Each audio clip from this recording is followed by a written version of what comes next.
El sacerdocio es bíblico, aunque los hermanos separados digan lo contrario. Cuando la Biblia habla de ofrendas, sacrificios y dones, se refiere a los oficios que realizaba un sacerdote levita en el antiguo pacto, y se refería al sacrificio de animales sobre el altar. En algunos casos, aceites e inciensos. Los términos que maneja la Biblia son expiación, que significa eliminar el pecado, y holocausto, consumir en fuego el cuerpo del animal para ofrecer sus cenizas a Dios, cuyo oficio era en manos del sacerdote. Ver Levíticos capítulo 5, verso 5 y 5, verso 17 en adelante, libro que narra explícitamente sobre los sacerdotes. En el Nuevo Testamento el sacrificio de animales es cambiado. Esta vez es Jesús quien se ofrece como cordero en las especies de pan y vino. Él dijo: este es mi cuerpo, esta es mi sangre, esta es la sangre del nuevo pacto, hagan esto en memoria mía.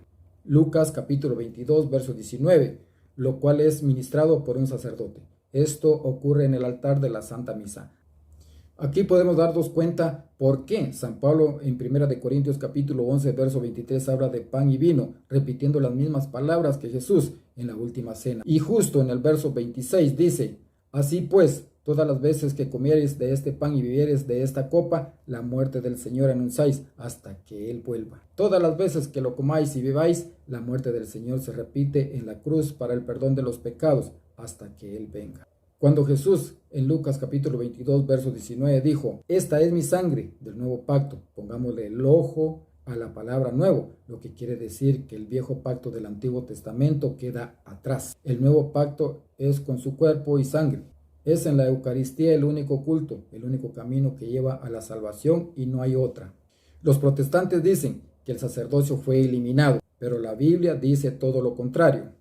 Carta a los Hebreos, capítulo 7, verso 11. Así, pues, si bien el sacerdocio de los levitas es el fundamento de las instituciones de Israel, no son capaces de llevar al pueblo a la religión perfecta. Sino, ¿qué necesidad habría de otro sacerdocio?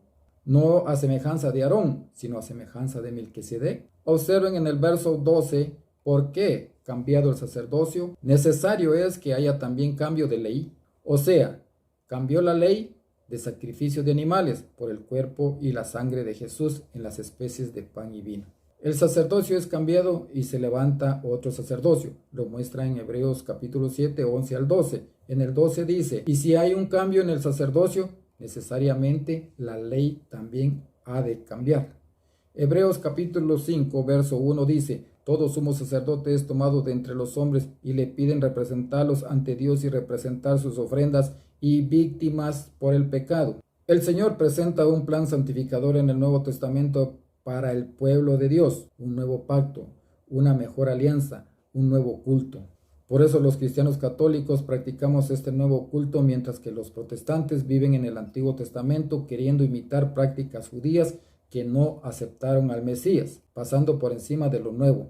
Desobedecen lo último, un mejor pacto, un cambio de ley con mejor acceso a Dios. No le obedecen a Jesús y, rechazando el sacerdocio, optan por comer galletas y tomar Coca-Cola porque piensan que es algo sin importancia o simbólico. Cuando se habla de culto, estamos hablando de presencia indiscutible de uno o varios sacerdotes, altar, sacrificio, dones, ofrendas, etc.